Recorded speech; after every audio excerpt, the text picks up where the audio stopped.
இது என்னோட black Russian terrier காலி. இப்போ இந்த குயிக் ட்ரெய்னிங் செஷன மட்டும் பாருங்க. இத நீங்க பார்த்ததுக்கப்புறம், நீங்க என்னென்ன செய்யணும், என்னென்ன செய்யக்கூடாதுன்றத நான் சொல்றேன். Sit. Good boy.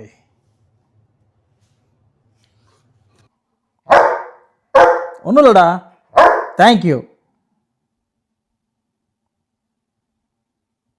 Good boy.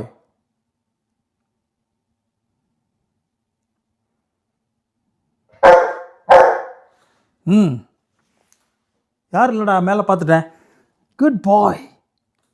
That's a good boy. இங்கே வா. Good boy. வாங்க உட்காருங்க.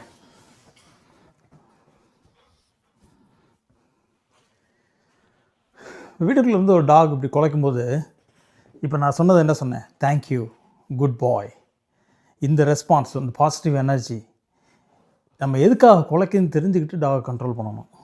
குலைக்கிறது பல காரணங்களுக்காக குலைக்கும்.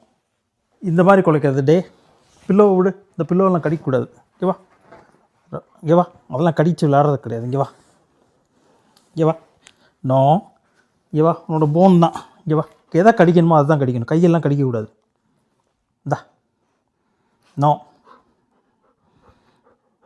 ஸோ டாக் குலைக்கும்போது அது என்ன காரணத்துக்காக குலைக்குதுன்னு தெரிஞ்சுட்டு நம்ம அதை கண்ட்ரோல் பண்ணணும். இப்போ நான் தேங்க்யூ சொன்னேன், மேலே ஒரு சத்தம் கேட்குது, மாடியில் ஒரு சத்தம் கேட்குது, நடந்து போகிற சத்தம் கேட்குது.